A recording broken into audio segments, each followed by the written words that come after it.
नमस्कार, आप देख रहे हैं एनबी न्यूज और मैं हूं आपके साथ योगेश पांडे। स्वागत है आपका राजधानी लाइव में। दिल्ली सरकार के सामने मुश्किल है कि कम होती नहीं दिख रही हैं। कोरोना काल में लोग परेशान हैं और राजनीतिक पार्टी भी दिल्ली सरकार को लगातार घेरती जा रही हैं। दिल्ली सरकार पर कभी भाजपा उंगली उठाती है तो कभी कांग्रेस पार्टी। एक तरफ भाजपा के नेताओं ने पानी और बिजली के मुद्दे पर घेर रही है, तो अब दिल्ली कांग्रेस कमेटी की तरफ से दिल्ली प्रदेश अध्यक्ष चौधरी अनिल कुमार ने कहा कि कोरोना काल में भाजपा और दिल्ली की आप पार्टी दोनों ही पेट्रोल और डीजल में अपना अपना टैक्स ले रहे हैं, पर जनता के बारे में कोई नहीं सोच रहा है। और दूसरी तरफ जनता महंगाई के बोझ से दबती जा रही है। अनिल कुमार ने कहा कि दिल्ली सरकार ने जो 1000 डीटीसी बसें खरीदी हैं, उसकी कीमत है 875 करोड़ रुपए की, और इसके बाद इन बसों की देखरेख भी होगी। इसका खर्च भी जनता के ऊपर पड़ेगा। और इस महंगाई के दौर में और इन बसों में बड़ा भ्रष्टाचार हुआ है। उन्होंने कहा, हम सीबीआई जांच की मांग कर रहे हैं और जांच में हम ये साबित हो जाएगा कि हम जांच से सारे सबूत पेश कर देंगे।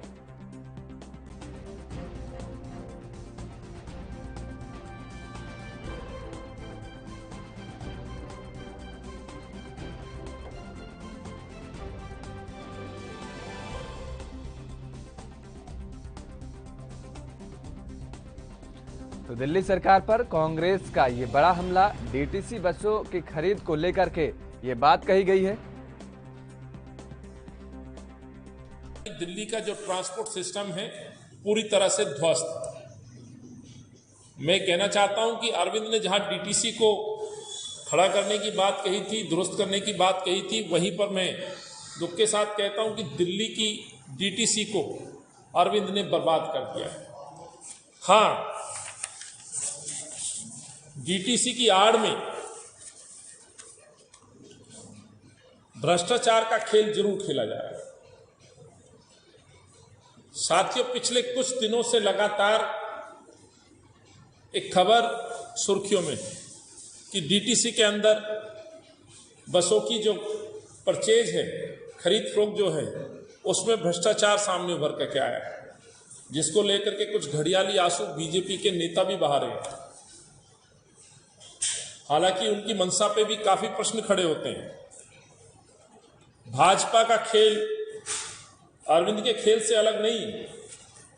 जिस तरह से पेट्रोल डीजल की लूट मची हुई है, वैसे ही मैं कहना चाहता हूं कि बस की खरीद और मेंटेनेंस के नाम पे भी खुले तौर पर भ्रष्टाचार का खेल खेलने का काम ये सरकार। और इसी खबर पर ज्यादा जानकारी के लिए हमारे साथ दिल्ली से सीधे संवाददाता राजीव तिवारी लाइव जुड़ चुके हैं। राजीव, जिस तरीके से ये पूरा मामला है, डीटीसी बसों को लेकर के भ्रष्टाचार के आरोप कांग्रेस ने आम आदमी पार्टी की सरकार पर लगाए हैं, क्या है पूरा मामला? बसों को लेकर जो की खरीद थी, उसको लेकर पहले भाजपा भी दिल्ली सरकार यानी कि आम आदमी पार्टी को घेरती नजर आती है। और यहाँ तक ये भी कहा जा रहा था 5000 करोड़ रुपए का घोटाला किया गया है 1000 डीटीसी बसों को लेकर। मतलब जिस तरीके से जांच कमेटी के द्वारा कहीं ना कहीं भाजपा की जो दलील थी, उसको कहीं ना कहीं खारिज करते हुए ये कहा गया कि जांच कमेटी के द्वारा जो डीटीसी बसें खरीदी गई है, उसके अंदर कोई भी घोटाला नहीं हुआ है। मगर जिस तरीके से आम आदमी पार्टी को क्लीन चिट मिली थी, और उसके बाद में अब कांग्रेस पार्टी के जो दिल्ली प्रदेश अध्यक्ष है अनिल कुमार जी, उन्होंने जिस तरीके से कल प्रेस वार्ता करके लगभग काफी सारे डॉक्यूमेंट दिखाए, जिसके अंदर ये कहा गया कि जो दिल्ली सरकार ने 1000 डीटीसी बसें खरीदी हैं, उसके अंदर बहुत बड़ा घोटाला हुआ है, क्योंकि लगभग 875 करोड़ रुपए की बसें खरीदी गई हैं और इसके अंदर काफी बड़ा घोटाला है। और उसके लिए सीबीआई जांच की मांग भी की गई है। और जहां तक ये भी कहा गया है, सीबीआई जांच के अंदर उनकी मदद चाहिए, यानी कि कांग्रेस पार्टी की मदद चाहिए और अनिल कुमार जी की मदद चाहिए, तो उसके लिए वो बिल्कुल तैयार है। और उसके लिए वो जितने भी डॉक्यूमेंट होंगे वो उनको पेश करने के लिए तैयार है सीबीआई के सामने। जी, लेकिन क्या लगता नहीं है राजीव कि जिस तरीके से इन बसों का पूरा मामला, और अभी जिस तरीके से सुना जा रहा था कि कांग्रेस के प्रदेश अध्यक्ष ने ये कही बात की 1000 बसें तो खरीद ली गई हैं, लेकिन अब इसका बोझ आम जनता के पॉकेट पर पड़ेगा, क्योंकि इनके रखरखाव के लिए पैसे भी खर्च होंगे। तो क्या ये नहीं लगता कि अगर बोझ पड़ेगा तो आम जनता को कहीं ना कहीं सहूलियत भी मिलेगी? क्योंकि लगातार जिस तरीके से कोरोना को लेकर के कहा जाए कि कोरोना की मार लोग अभी झेल रहे हैं, सोशल डिस्टेंसिंग का क्या नहीं लगता है कि जहां लोगों को सुगम यातायात की साधन मिलेंगे, इसके साथ ही साथ मुझे लगता है कि जब बसों की संख्या ज्यादा रहेगी तो लोग सोशल डिस्टेंसिंग का बखूबी पालन कर सकते हैं।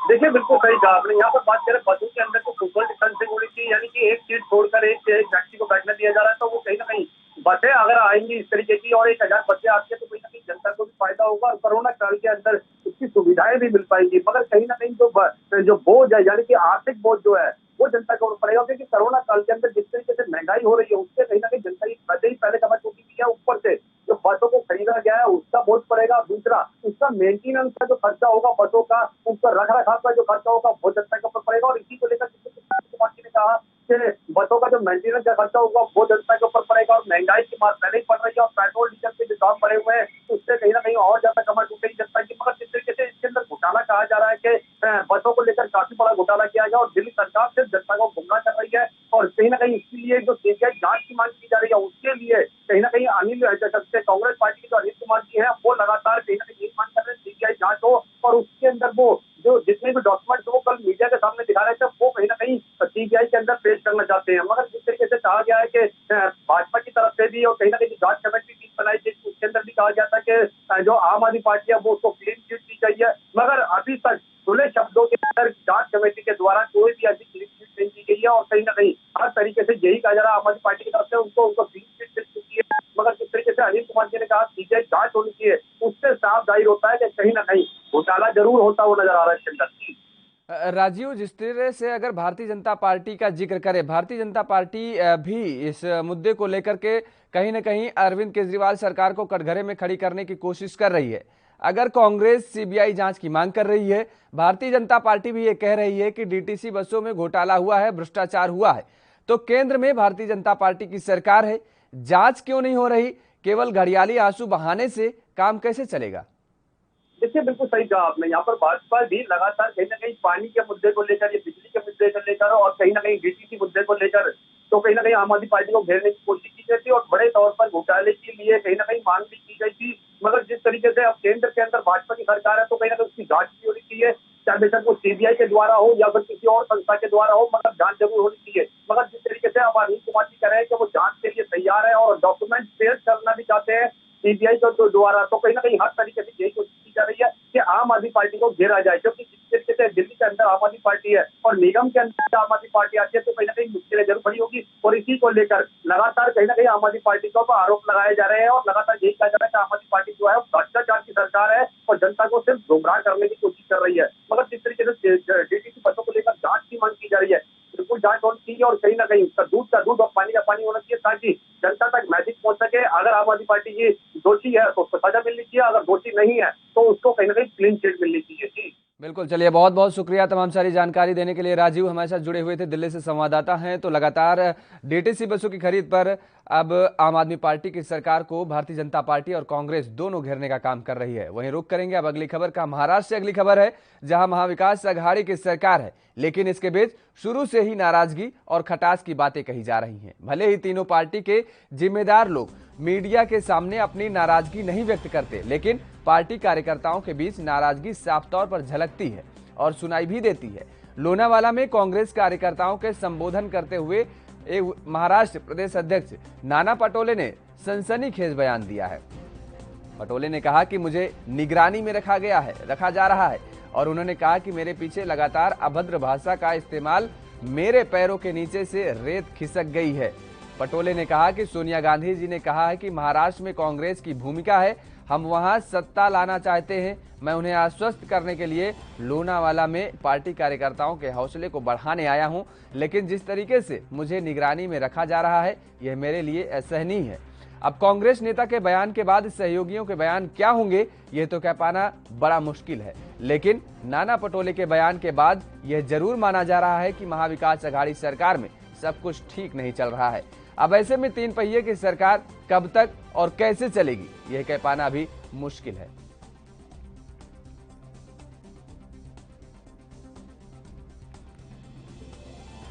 तो कांग्रेस प्रदेश अध्यक्ष नाना पटोले का ये बड़ा बयान आया है। महाविकास अघाड़ी सरकार पर सवाल उठाए हैं। इसके पहले भी लगातार महाविकास अघाड़ी सरकार पर सवाल उठाते रहे हैं और पार्टी के नेताओं के द्वारा सवाल उठाते जा रहे हैं और एक बार फिर से अब कांग्रेस की तरफ से ये सवाल उठाए गए हैं। अभद्र भाषा का इस्तेमाल करने का आरोप लगाया गया है और इसके साथ ही साथ कहा गया है कांग्रेस के प्रदेश अध्यक्ष की तरफ से कि उन्हें निगरानी में रखा जा रहा है।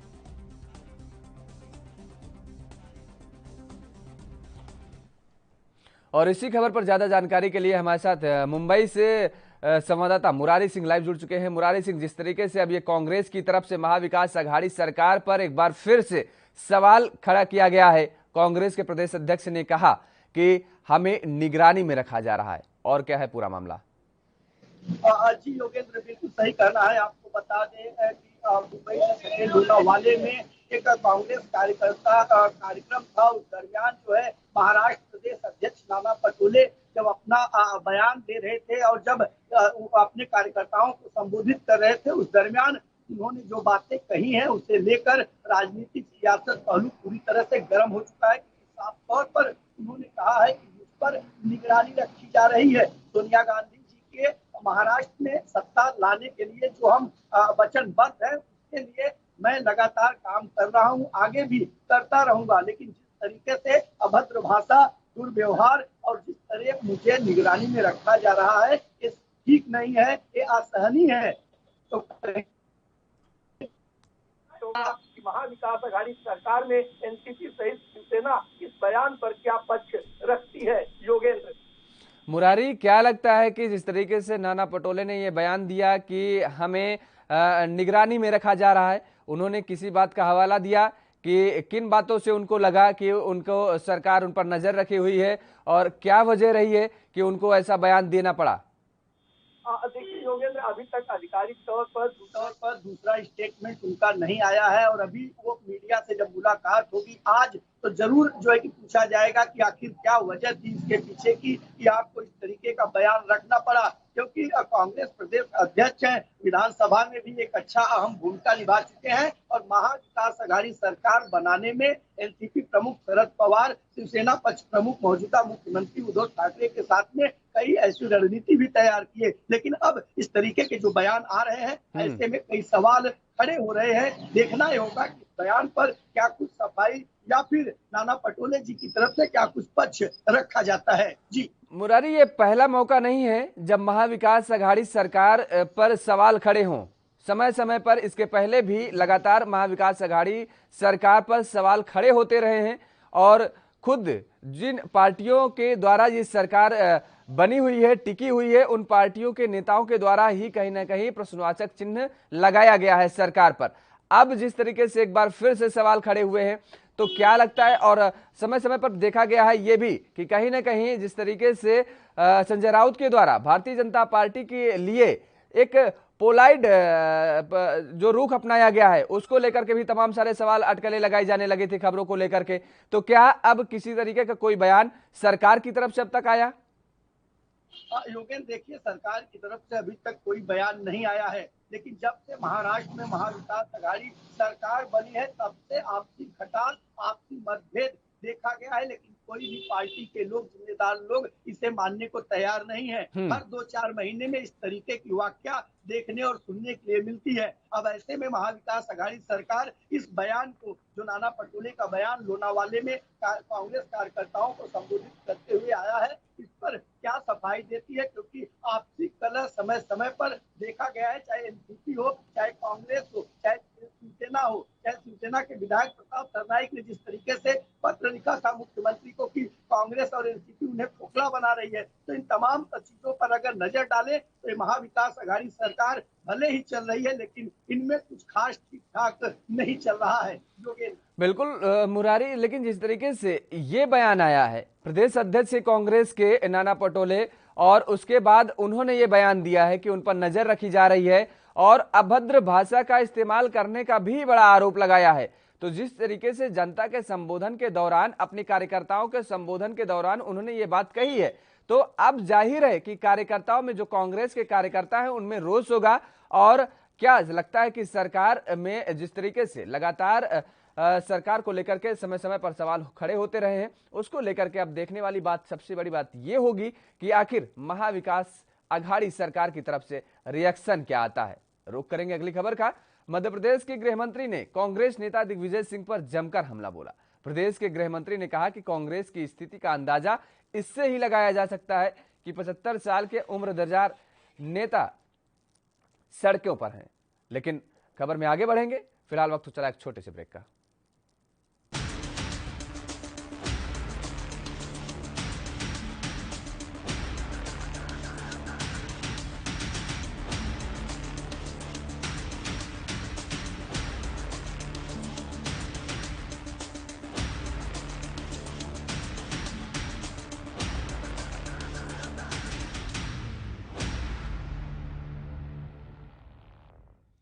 तो ब्रेक के बाद एक बार फिर आप सभी का स्वागत है राजधानी लाइव में। खबरों में आगे बढ़ेंगे।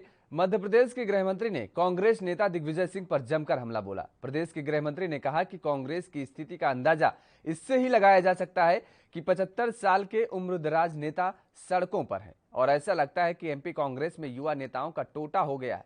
उन्होंने कहा कि बुजुर्गों के नेता दिग्विजय, कमलनाथ और युवाओं के नेता जयवर्धन, नकुलनाथ, बाकी कांग्रेस अनाथ। दरअसल कांग्रेस नेता दिग्विजय सिंह ने 75 की उम्र में जिस जोशो खरोश के साथ रविवार को भोपाल में प्रदर्शन किया और बीजेपी को वो रास नहीं आया। एमपी के गृह मंत्री नरोत्तम मिश्रा ने कटाक्ष किया है कि जिनकी उम्र मंदिर की सीढ़ियां चढ़ने की हैं वो बैरिकेडिंग पर चढ़ रहे हैं। बता दें कि भोपाल में रविवार को पूर्व मुख्यमंत्री दिग्विजय सिंह के नेतृत्व में कांग्रेस ने गोविंदपुरा इंडस्ट्रियल एरिया के एक पार्क की जमीन संघ से जुड़े संगठन लघु उद्योग भारती को आवंटित किए जाने के विरोध में प्रदर्शन किया था और गृह मंत्री ने कहा कि यह प्रदर्शन चंद कार्यकर्ताओं को साथ में लेकर के किया गया था, क्योंकि जनता उनके साथ नहीं है। जनता इन लोगों की असलियत समझ चुकी है और इस मामले में पुलिस ने दिग्विजय समेत 8 कांग्रेस नेताओं के खिलाफ केस भी दर्ज किया है। प्रदर्शनकारियों को रोकने के लिए पुलिस ने नाकाबंदी कर दी थी। यहाँ दिग्विजय सिंह ने बैरिकेड पर चढ़ने की कोशिश की तो पुलिस ने वाटर कैनन से पानी छोड़कर रोक दिया था। दिग्विजय सिंह की बैरिकेड पर चढ़ने की कोशिशों को सोशल मीडिया पर भी लोगों ने खासा पसंद किया था। कोरोना से हुई मौतों पर गृह मंत्री ने कहा कि उन्होंने कहा कि कांग्रेस ने जिंदा लोगों की चिंता नहीं की। राहुल गांधी और कमलनाथ एक बार भी अस्पताल नहीं गए। उन्होंने कहा कि कमलनाथ सरासर लोगों को बरगलाने की कोशिश कर रहे हैं। पहले कह रहे थे कि वार्ड अध्यक्षों से जानकारी जुटाएंगे और अब कह रहे हैं कि स्थानीय निकाय चुनाव में टिकट उसे देंगे जो कोविड से मरने वालों का आंकड़ा एकत्र करेगा। ये जनता को बेकाबू बेवकूफ बनाने में लगे हुए हैं।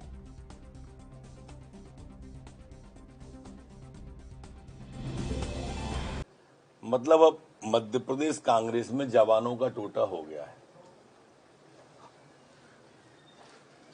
बुजुर्गों के नेता दिग्विजय जी कमलनाथ,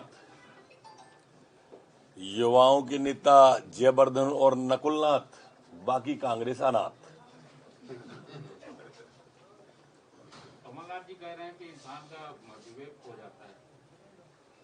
सिंधिया पर भी है वो क्या है कि सिंधिया जी ने फर्जी श्रेय लिया है। जो अभी फ्लाइट शुरू 8 उड़ानें जो बढ़ रही हैं वो पहले से तय थी। सिंधिया जी ने जो है उसकी तारीफ की। ये उसी विवेक के बारे में कहा होगा। विवेक तनखा जी सिंधिया जी की तारीफ कर रहे हैं तो इन्होंने अप्रत्यक्ष रूप से कहा होगा इनको अपने विवेक को संभालना चाहिए, अपने विवेक को समझाना भी चाहिए तनखा जी को। सर, कांग्रेस ने एक ट्वीट किया है जिसमें कोविड की मौतों के बारे में कहा है। उन्होंने कहा कि 40 लाख मौतें हुई हैं पूरे देश में और बीजेपी आंकड़े छुपा रही है। नहीं, वो तो मध्य प्रदेश में भी आंकड़ा दिया था कांग्रेस के नेता कमलनाथ जी ने। फिर कहा था कि हम अपने वार्ड अध्यक्षों से सर्वे कराएंगे। अभी कह रहे हैं कि टिकट हम तब देंगे जब पहले कोविड से कितने मरे हैं उनको तलाश के लाओ। एक भी बार अस्पताल नहीं गए राहुल गांधी से लेके कमलनाथ तक। किसी गरीब को राशन नहीं बांटा, पर मुर्दों से कब्रिस्तान में बात इनने की। लाशों पर राजनीति करने के लिए ये बात कर रहे हैं।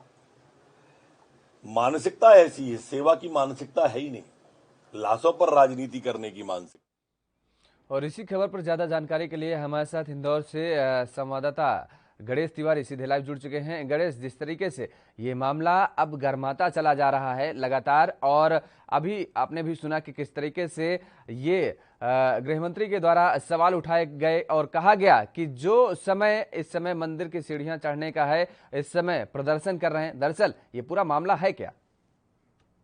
देखिए योगेश, सबसे पहले अगर पूरे घटनाक्रम की बात करें तो रविवार की घटना है जहां पर एक गोविंदपुरा में इंडस्ट्रियल एरिया पर एक पार्क की जमीन है, जिस पार्क को संगठन से जुड़े संगठन भारतीय सेवा के नाम पर आवंटित कर दिया गया था, जिसका पुरजोर जो है कांग्रेस लगातार विरोध कर रही थी। और ऐसा ही कुछ विरोध रविवार को देखने को सामने आया, जहां पर कांग्रेस के कई कार्यकर्ता पूर्व मुख्यमंत्री दिग्विजय सिंह और पूर्व मंत्री पीसी शर्मा के साथ में पहुंचे और वहां पर काफी ज्यादा विरोध किया।